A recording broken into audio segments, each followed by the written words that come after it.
Hello, everyone. Hello, everyone online. Thank you for being here. So today, thank you for the introduction, John. I am an industry assistant professor at New York University in the Integrated Design and Media program that's part of the Tandon School of Engineering. I'm also part of the Ability Project, which bridges the gap between technology and disabilities. So again, very happy to be here with you all today. So I want to first start with a story. Pokemon Go. How many people in here have played Pokemon Go or out there? A bunch of you have played. Okay, so in 2016, I was working near Central Park, and I went out for lunch, and during my lunch, I saw a huge crowd of people running, and I said, what is going on? I live in New York City, a big group of people are running. Is there a problem? And there were a few people who weren't running, and so I said, excuse me, what is happening? And they said, oh, we're playing Pokemon. And I said, what? So that was my first introduction to Pokemon. And I've played a little bit, and I get the pleasure of teaching a class called Looking Forward. And Looking Forward is a class where Gus Chalkias and I teach students about the assistive technologies that blind and low vision folks use. And Gus and I were talking, and I mentioned to him, playing Pokemon, and Gus is blind. And when I mentioned to Gus, what Pokemon was, and I was describing it, for those who don't know, does anybody in here want to describe it? Because I always like to ask. Who are my Pokemon Go players? Come on. No one wants to describe it.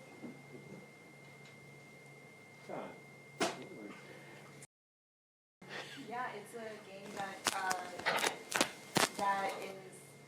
has like the real life map on the app, and you're supposed to like walk around to different locations in real life to catch things. Yeah, so it has a real life map. It's using augmented reality, right? And you use it you catch things, right? And so I was describing to Gus the game and how you play, and he said, I wish I could play. And I thought, why can't he play? Because he's blind, he can't? That made no sense to me. And so one of the things that I decided to do, this was right before I was going to teach a summer class, I said, I'm going to have my students work on a project to create a concept for an augmented reality experience for someone who is blind. And so my students worked with Gus, and they also got to work with people in the blind community, and they came up with several different concepts. So this is my story of telling you how I got interested in accessibility and inclusion in the space of XR. So I want to first start with some terms we should all get familiar with. The first one is accessibility. Some of you may know what accessibility is, some of you may not. Accessibility is the concept of whether a product or service can be used by everyone, however they encounter it. Accessibility laws exist to aid people with disabilities, but designers should try to accommodate all potential users in many contexts of use anyway. To do this has firm benefits, notably better designs for all. Next is inclusion. Now, you'll hear me say this description, but really don't leave people out. I don't know how else to say it. We have defined, this is from OCAD University, we have defined inclusion design as design that considers the full range of human diversity with respect to ability, language, culture, gender, age, and other forms of human difference. And XR. So XR stands for extended reality. It's shorthand for a related set of technologies that are changing the way we interact with the world and with each other. So this is virtual reality, augmented reality, and mixed reality. Next is ableism. This is a very important term for folks to know and understand because it is at the root of so many things that are broken. Ableism is discrimination and social prejudice against people with disabilities or who are perceived to have disabilities. Ableism characterizes persons as defined by their disabilities and as inferior to the non-disabled. Ableism is systematic, the institutional devaluing of bodies and minds deemed deviant, abnormal, defective, subhuman, less than. Ableism is violence. So questions to ask as you're working on things are, do you include people with disabilities in your design process? Are your design solutions intended to be used by your future self? Does your product promote an inclusive language? Next is assumptions. We all have them, right? There are inferences and ideas are often based on assumptions that we haven't thought about critically. A critical thinker is attentive to assumptions because they are sometimes incorrect or misguided. So questions to ask yourself are, what are your assumptions about the people and context that you are researching? Have you double-checked the truth of your assumptions?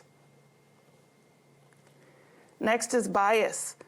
Bias is disproportionate weight in favor of or against one thing, person, or group compared with another, usually in a way to be considered unfair.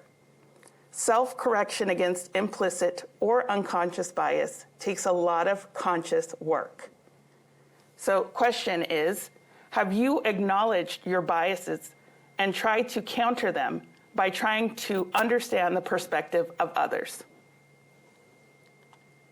Next is justice, social justice. So social justice is concerned with the just relationship between individuals and their society, often considering how privileges, opportunities, and wealth ought to be distributed among individuals.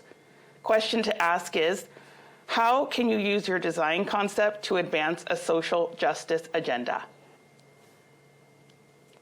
Marginalization. So marginalization is a process where something or someone is pushed to the edge of a group and is treated as insignificant or peripheral. So questions to ask are, how does your design disrupt the marginalization of people?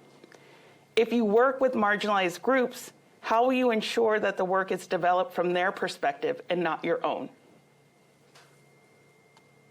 Self-awareness. I cannot stress this enough for designers. I encourage it to my students so much to know yourself. It is so important.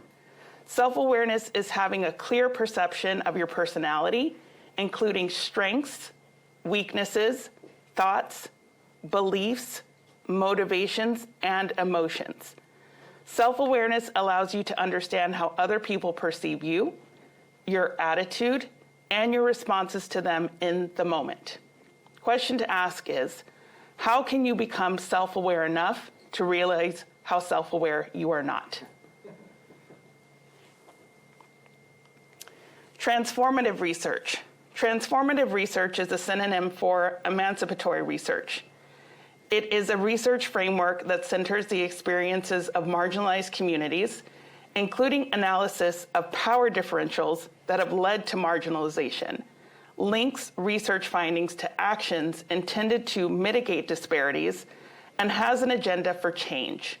Question to ask is, how is your work transformative? Unlearning oppression. Some everyday practices seem normal and go unquestioned, but discriminate against minorities. Many well-intended people are unaware that their actions are oppressive. Oppression affects both the oppressed and the oppressor. To unlearn oppression, we must acknowledge our everyday oppressive practices and engage in critical self-reflection with the aim of becoming actively anti-oppressive. So what will you do to unlearn oppressive behaviors? And you play an active role in change and transformation. you have the agency to question what is happening around you and take action as a response. Design may be one form of response. So question is, what are the attitudes needed to be a manager, change agent, facilitator, or researcher? This is a great set of cards. Here I have an image on the left-hand side of a set of cards from Dr. Leslie Ann Knoll called The Designer's Critical Alphabet. It is pretty amazing. I would recommend this for every designer to have in their toolkit. Have you tried VR? By a raise of hands, who has tried VR in the room? A majority of people in the room have tried VR. However, 97.81% of the world hasn't tried VR yet. Yes. A lot of people haven't tried it. This is the truth. And there are many reasons for that.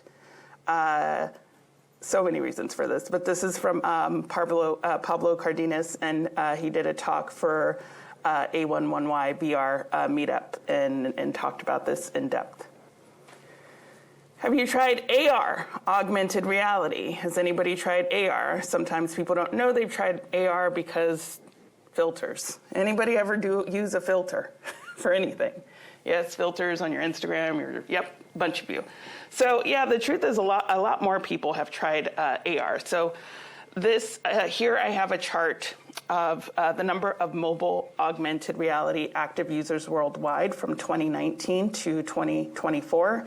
And these numbers are in billions. So in 2019, it was 0.44. In 2020, 0.6. In 2021, 0.81. In 2022, is that the year we're in? I can't remember. This pandemic has messed me up. In 2022, 1.07 billion people. This is estimated in 2023, 1.4 billion. And in 2024, 1.73 billion. How many people are in the world?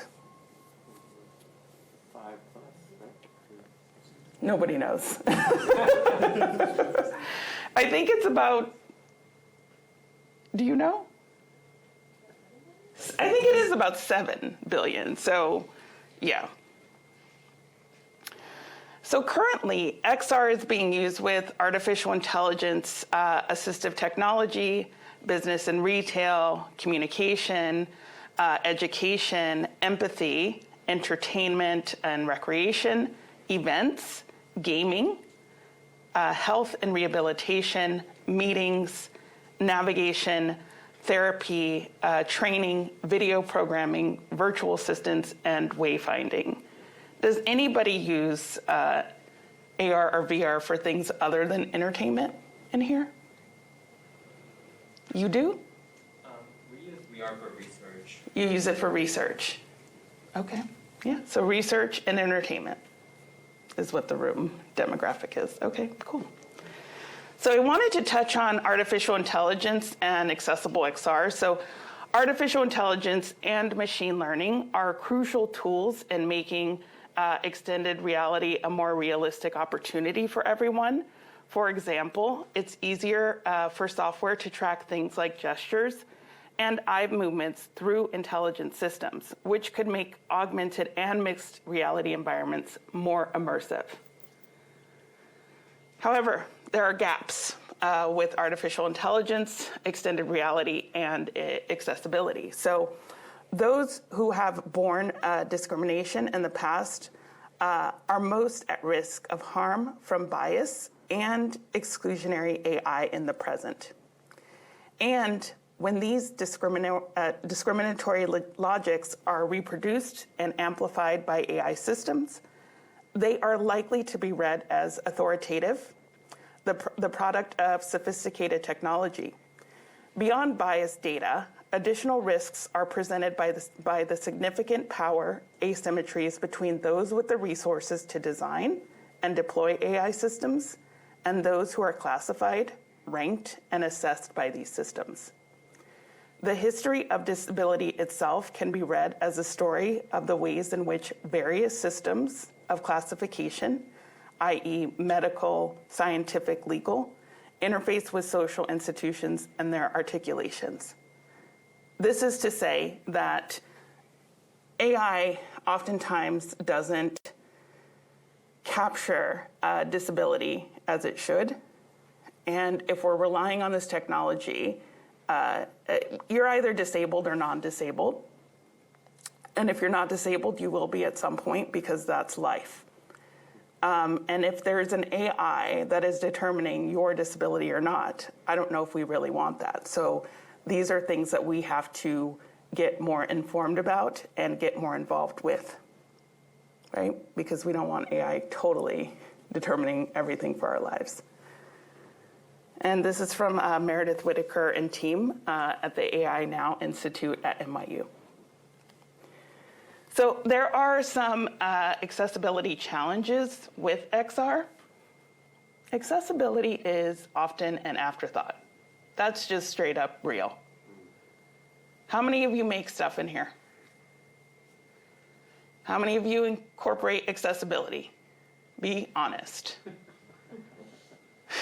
Right? It's an afterthought or not a thought. So some of the challenges with XR is that controllers require both hands, right? Inputs and outputs of experiences don't offer accessibility options. Affordances and usability do not account for people with disabilities. Depending on the medium, and this is especially with AR, 90% of an environment cannot be controlled. Experience depends on bodies being in a certain position in order to move, and experiences are based on audio or visual alone. So the W3C has some guidance, some things designers and authors need to be aware of. Understanding specific diverse user needs and how they relate to XR. Successfully identifying modality needs that are not obvious but still need to be supported. Suitable authoring tools that support accessibility requirements. Do I have any developers in the house? None? Okay, I'm gonna bore some people later with some stuff. I'll just maybe go through it and I can send you the slides. Using languages, platforms, and engines that support accessibility semantics. Providing accessible alternatives for content and interaction. The provisions of specific commands within the VR environment. So for example, to go directly to a specified location or to follow another user, which assists the navigation to support different modalities. And the use of virtual assistive technologies, for example, a white cane, via a haptic device to provide non-visual feedback. So the research identified that if the same audio cues associated with real-world infrared white cane were used in an immersive environment, users were able to effectively center themselves in the middle of pathways and walk successfully through virtual doorways based on the same audio feedback as used in the equivalent real-world device. So here are some of the W3, people here familiar with W3C? No? Okay, so I'll just start this. W3C is a World Wide Web consortium. Everybody who works on the web should know about the W3C. If you do anything web-related, you should know about the W3C. Go Google them. They are the international standard.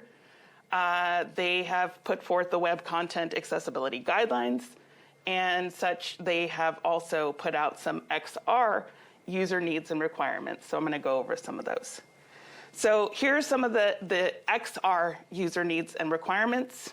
Immersive semantics and customization, motion agnostic interactions, immersive personalization, interaction and target customization, voice commands, color changes, magnification context and resetting, critical messaging and alerts, gestural interfaces and interactions, signing videos and text description transformation, safe harbor controls, immersive time limits, orientation and navigation, second screen devices, interaction speed, avoiding sickness triggers, spatial audio tracks and alternatives, spatial orientation, mono audio option, captioning, subtitling, and text with support and customization. Why is accessibility in XR important? It's the right thing to do, period. It really is. So I'm going to ask the people in this room to answer me, if you're paying attention. When you think of someone who uses VR or AR, who do you think of? Can you please describe them to me?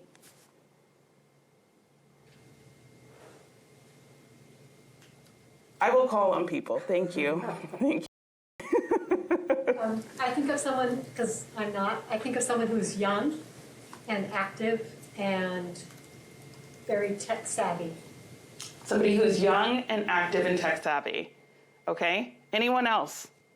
Yes? I think of those videos of like this 25-year-old guy like walking around a room like bumping into things, you know, like the kind of like stereotypical like 6-foot-tall white male. Okay, so a 6-foot-tall, 25-year-old white male who's in a big enough space to like walk around and bump into things. That's who you're picturing for VR.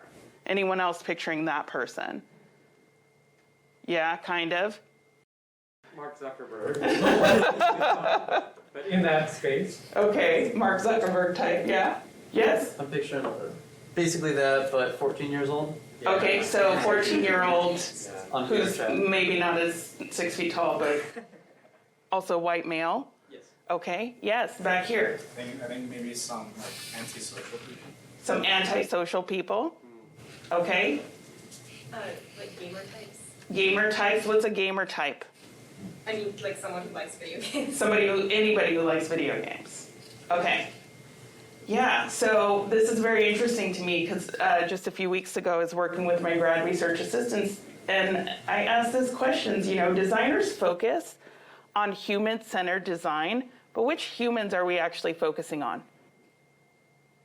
Are we focusing on the non-binary person who is 45 years old in a wheelchair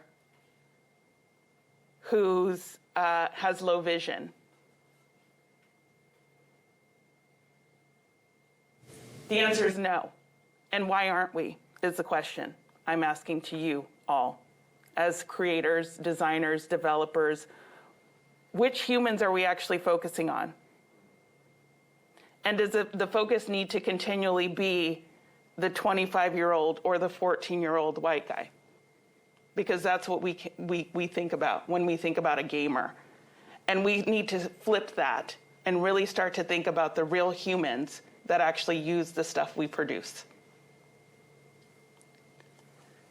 So I have a video, and I didn't practice this, so I hope this video goes, but I want to introduce you all to Walk-in VR, which is it's a cool thing I'll talk about a little bit after, but this video runs about 3.5 minutes. Will the sound go through? Okay, let's just hope this doesn't blast people away.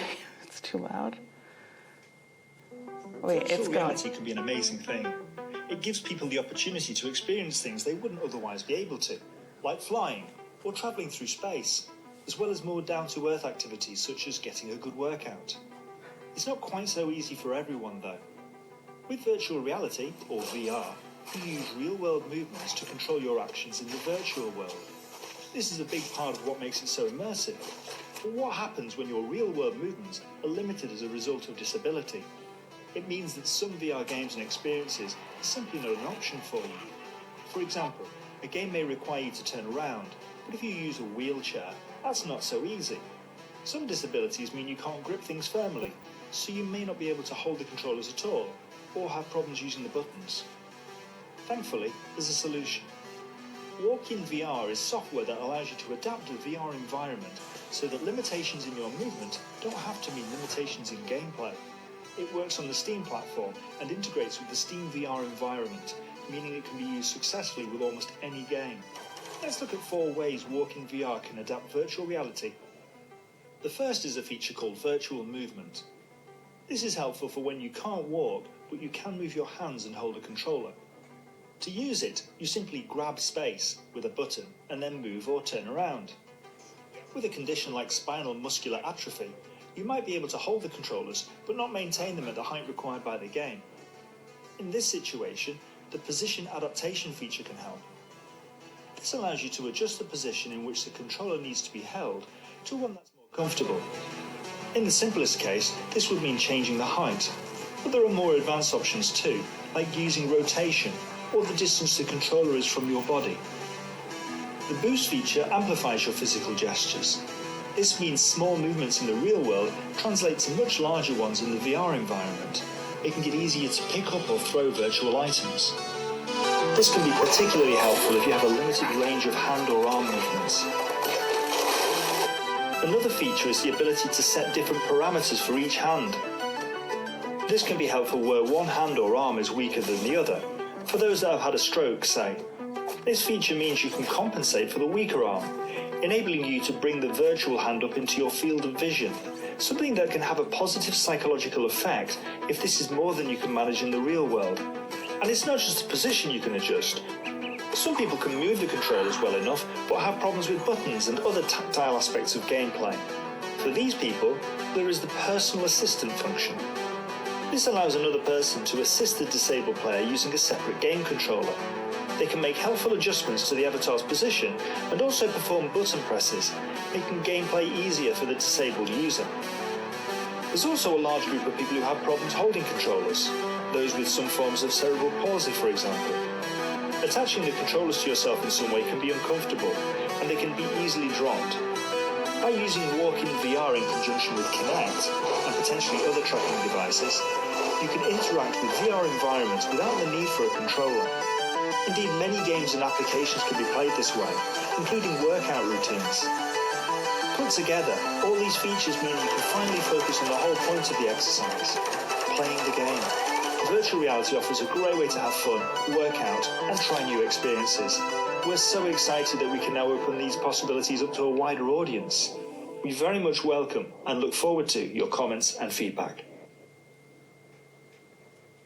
So Walk-in VR is available on Steam, and it's adapting VR games for people with disabilities. Walk-in VR has been tested to make VR accessible for people with cerebral palsy, spinal cord injury, traumatic brain injury, muscular dystrophies, spinal muscular atrophies, neuropathy, and orthopedic problems. On the right, I have an image of the Walk-in VR logo is a person in a wheelchair holding controllers in each hand with arms spread wide. So this is my ongoing research. I'm examining inclusion and accessibility in the extended reality space. One of the first things I started with, here I have an image of a Google sheet showing names of tools, cost, enterprise, purpose, accessibility features, programming languages, scripting languages, supported platforms, system requirements, and features. So when I first said, I'm going to research inclusion and accessibility, I didn't know what I was thinking. First of all, that's huge, right? So I said, where should I start? And I decided to start with the tools that are used to create experiences. And so I started looking at, do the tools cost money? Do they have certain system requirements? Do they require a certain level of knowledge from someone in order to participate? So do I have any Unity users in here? Yes, a little bit. So for those who don't know Unity, Unity is created to make games. It's also created to make a lot of virtual reality experiences. And it's really helpful if you know C#, because if you are using Unity, hands down, you are going to change a script at some point. And if you don't know C#, you're going to have some trouble. And that's a barrier to entry, right? So, I was like, this is boring. Like, who wants to see this spreadsheet? Nobody wants to look at the, would you all look, right? Like, nobody's looking at this thing. So I, working with Saki Asakawa, we came up with XR City, right? So you want to learn about XR, but you don't know how. So what do you need? A map, right? So here the image is of a neon sign of XR City. There's an opaque subway map with stops at free game, VR, accessibility, and AR. So this is what we came up with. This was a year ago, actually. We came up with the XR City map. And this XR City map guides people and helps them to determine if they are going to use what tool when. So I will just read the legend. There is a map here, which appears to be a subway map. There's a lane for gaming, for drawing, for AR, for 3D frameworks, for characters, for prototyping, for modeling, for animation. And one of the things that was important for us is, are things free or not? Because that's, again, a barrier to entry. And then, is there any sort of accessibility documentation related to any of these tools? Out of the 60 plus we looked at, how many do you think had any sort of accessibility documentation with them? Looked at 60, over 60, how many had accessibility documentation? I'm seeing number 3. I see a lot of 3s. 3? Somebody saying 0, 2, 4. So there's a gap there, right? There's a huge gap there. Here I have an animated image on the right-hand side of somebody doing VR with the worlds around them. So in 2020, I joined Veil, which is an international research group who are looking at design patterns in VR, to examine design patterns in VR. And I expanded on the research by looking specifically at accessibility in VR, along with Asad Mahmoud, who is my grad research assistant last summer. So we examined how they perform concerning accessibility and inclusivity and how experiences can improve them. So here is an image description. A young black man in a colorful collared shirt and blue pants seated in a wheelchair next to a white Tesla with the black passenger side falcon wing door open, motioning towards a spacious interior which could very easily be utilized to make a wheelchair accessible vehicle with an in-floor ramp. How do you think this person could get into this vehicle? More importantly, why isn't there a ramp? It adds to the cost. It adds to the cost. Yes? They just didn't think about it. They didn't think about it. Yet again, they didn't think about it, right? So, there are some current challenges, right? Accessibility options are an afterthought in most cases, right? And this is in reference to VR, but it's also in reference to life. There's no real focus on accessibility options. There's very little awareness for challenges faced by users, and there's limited development tools available for smaller companies. I want to tell this story real quick. I got asked, someone reached out to me to speak to me about accessibility in the XR space, and they had made a video about accessibility in VR. And I went to watch the video, and the video did not have any captions, which, why? Why not, right? That's a huge deal. If you make a video, add captions, YouTube automatically has them, you can adjust them. And when I asked this person, why did you not add captions to the video that you made about accessibility, they told me because it would take too long.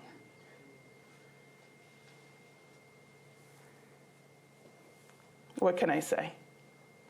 What can I say? Except I did say a lot of things. So with that,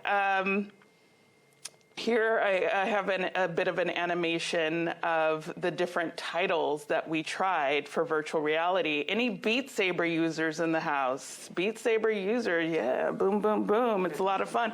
So Beat Saber users navigate through an obstacle course with emphasis on the song being played, right? Also, we tried Waltz of Wizard, where the user goes through a maze of different challenges to progress through a story. Here, my animation continues with the different types of titles we used. We used Rec Room, a collection of user-made rooms that a person can join and interact with other people. Epic roller coasters. If anybody has never tried VR before, don't do roller coasters as your first experience. Don't do it.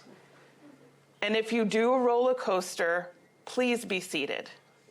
I'll just say that. So the user sits through various different roller coaster rides. Bait is a fishing simulator, and Echo VR, where a user plays with other players in a unique sport in space. So what we learned were there were common issues present in most titles, and the type of accessibility options that are offered are limited.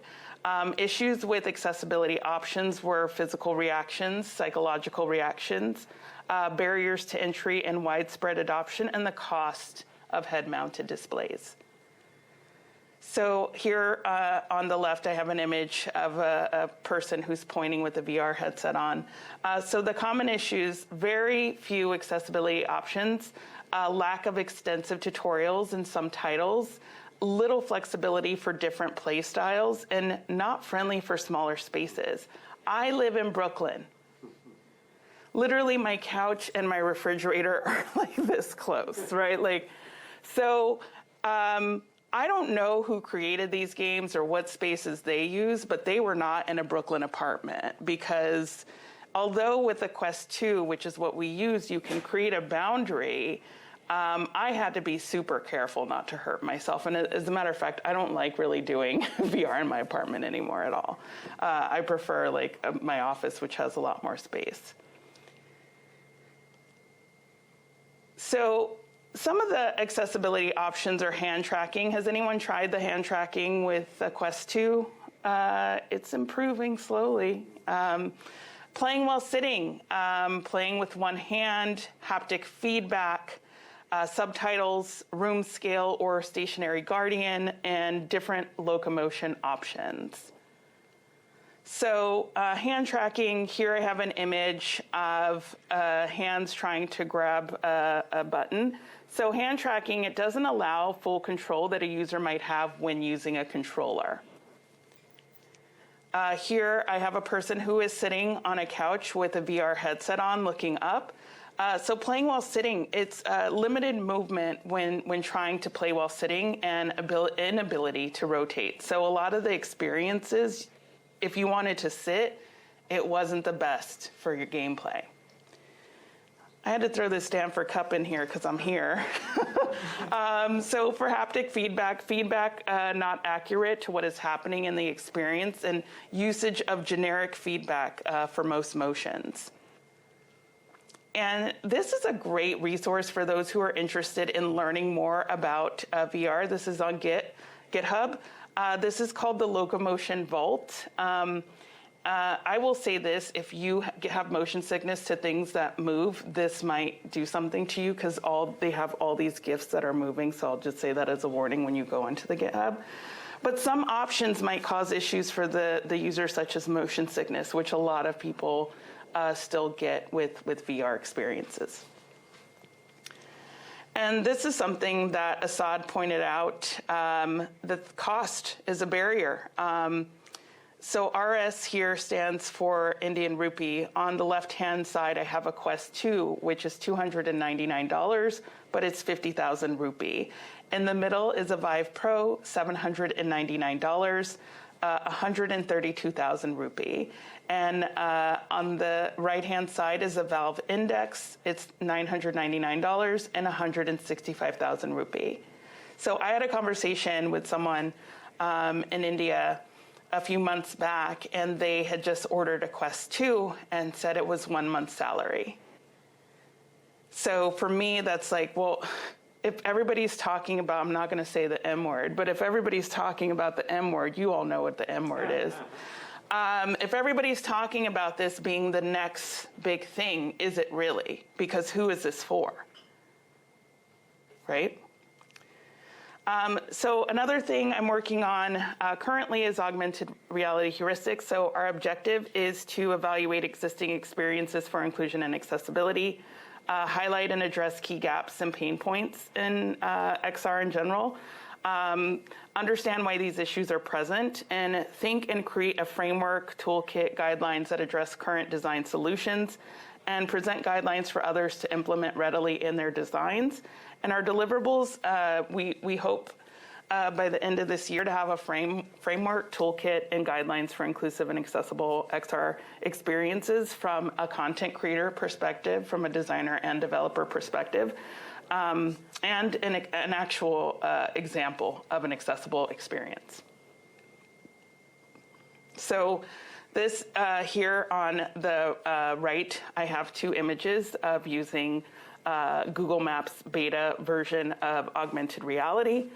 This is near my campus, and I got a group of students to use this and get some good feedback on what they saw.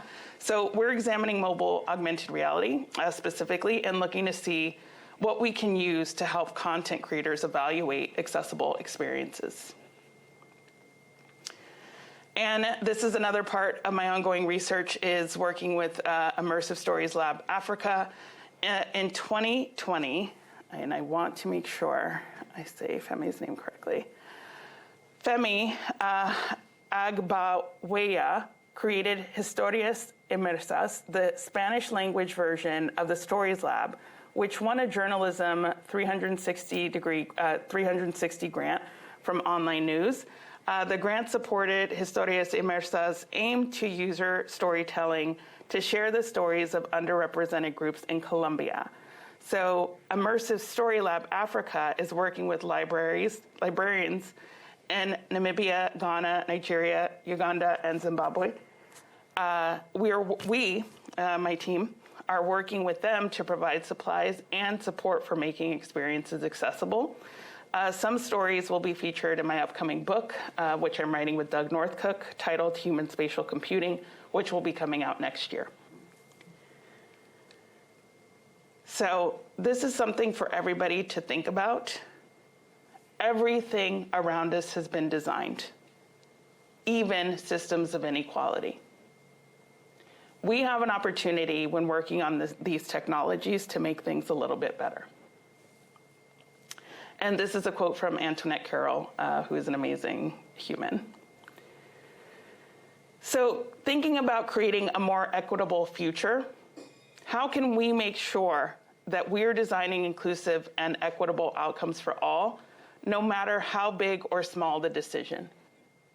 This is for each of you to think about individually.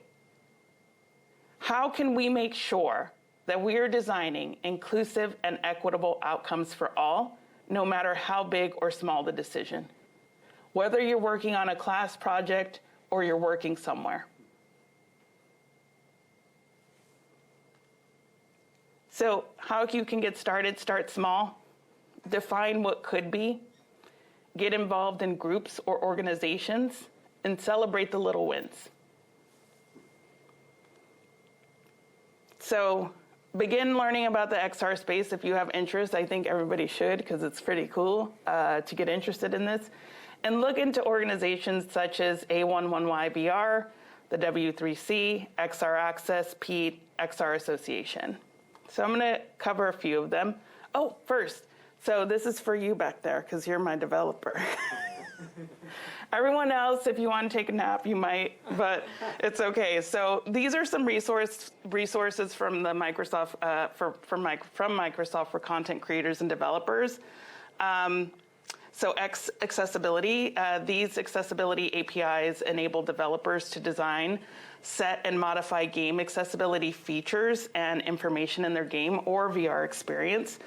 For example, developers can configure closed caption properties, the high contrast mode, and the text edge style. Developers can also modify the text that displays on the speech-to-text window and the position of the speech-to-text window.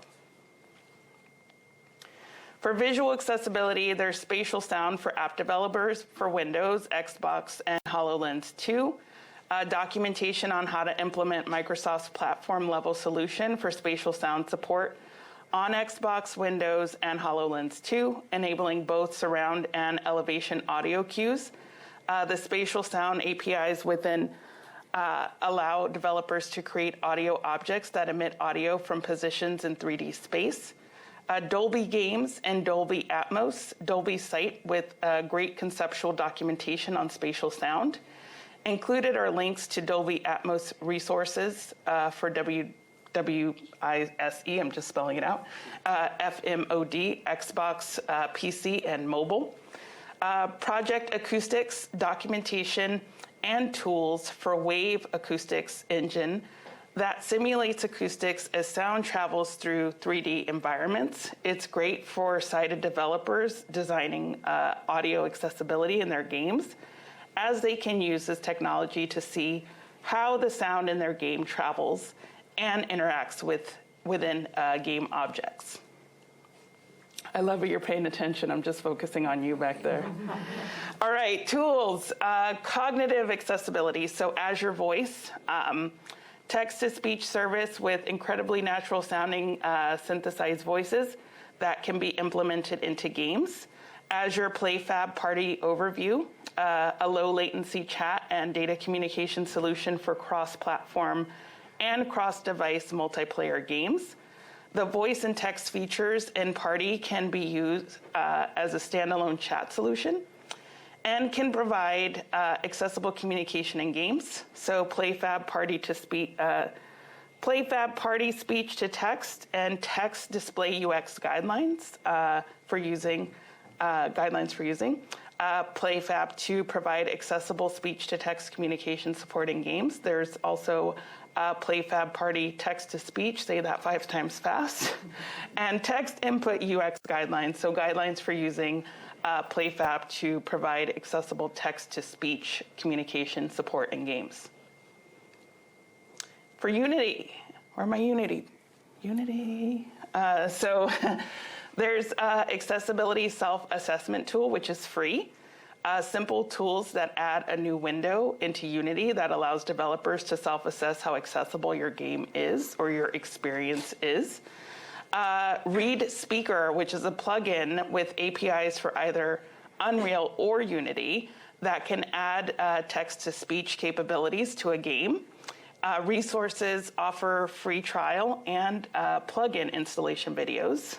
VR Tunneling Pro, which is also free.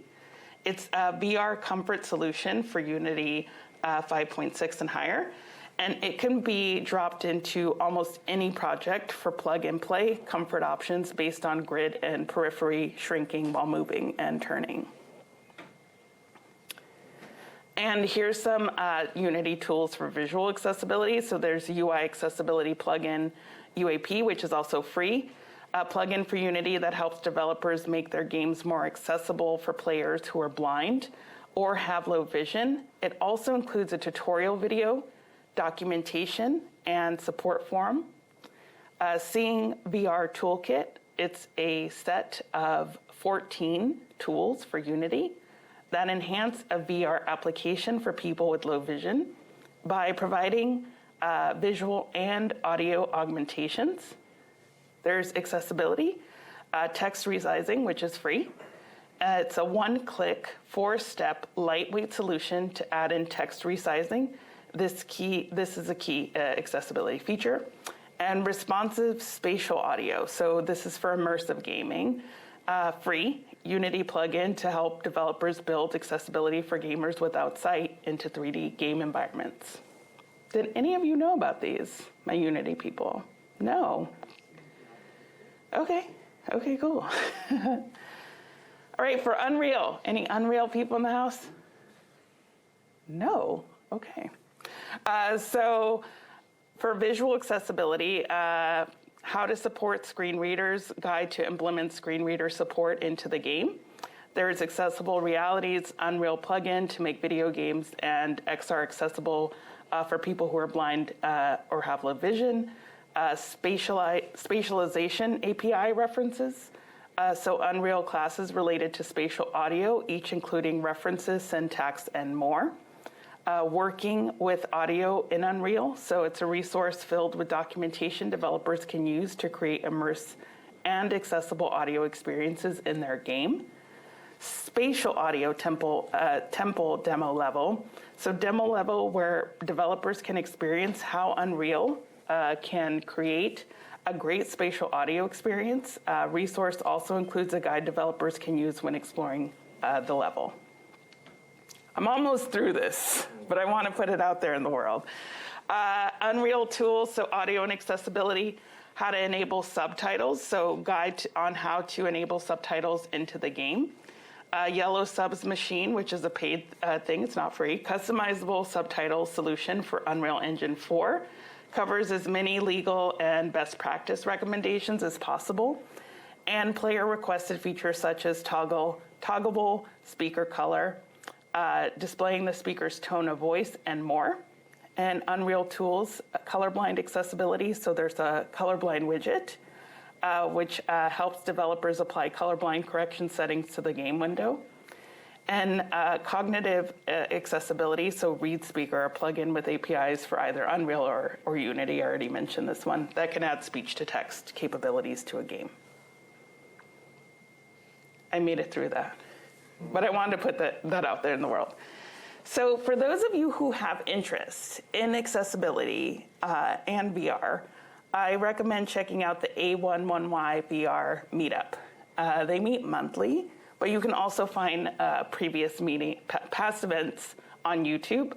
Past events include designing a participatory workshop with Indira Knight, haptics for XR with Eric Bizzoli and Tim Stutz, and ideas for ally programs in XR tech companies with Bill Curtis Davidson. I have to ask this, does anybody know what this stands for? A11Y? I know you do. You do? Okay, anybody who does not know what A11Y stands for? Okay, a majority of this room, which means probably a majority of people watching this. So A11Y is a numeronym for accessibility. There are 11 characters between the A and the Y. So if you have interest in learning more about accessibility, you can look up hashtag A11Y and you could find all kinds of stuff.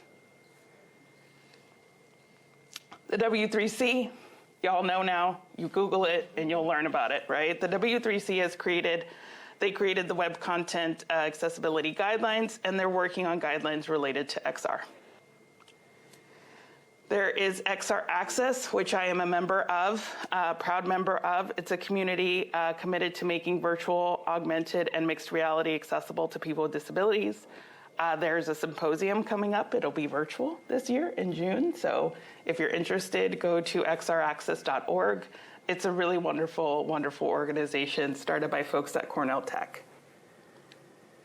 So they also have this XR Accessibility Project. So the XR Accessibility Project is an initiative driven by the XR Association and XR Access to provide a central place for developers and designers, I'll say that, to find solutions for creating accessible code and strategy across various XR platforms.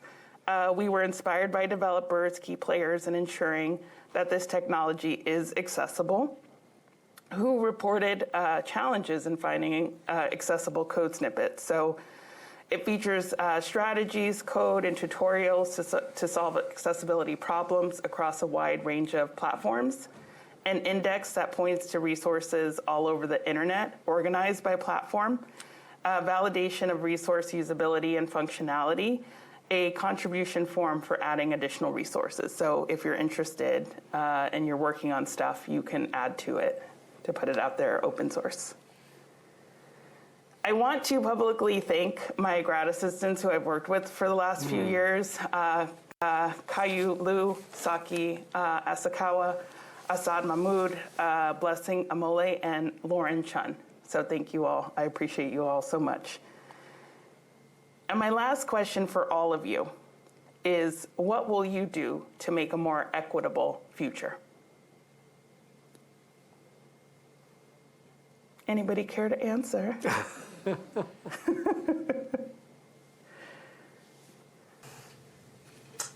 So we've been really appreciating more students finding out about accessibility before they graduate, like offering more classes on accessibility so that they're prepared to think about that as they go out into the world, to the working world. Yeah.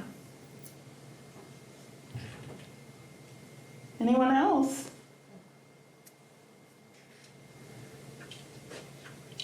Suggest is start small. Start small. Yes. Yes. Just learning the tools and like having a framework to understand how to start developing and designing like with accessibility in mind before. So I'll just repeat what you said, learning the tools, and so that you can better understand how to make accessibility moving forward.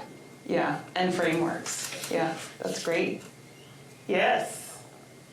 Know what questions to ask when we do things. Know what questions to ask when you make things. Yes.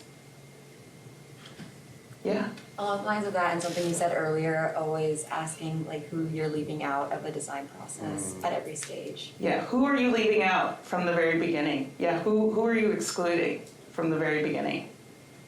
Anyone else? What will you do to make a more equitable future? I teach this stuff, that's what I do. Anyone else? No one on Zoom? Okay.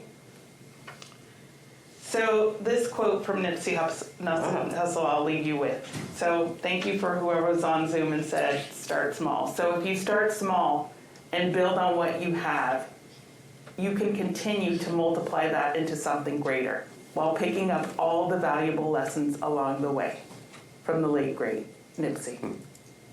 Yeah? And with that, thank you. If you want to contact me, I'm very active on Twitter at REG_INEE. If you want to talk to me or have questions, I'm pretty available. You can reach me. I'll be available in the summer, but not in the next few weeks. But RG1508 at nyu.edu. Thank you so much.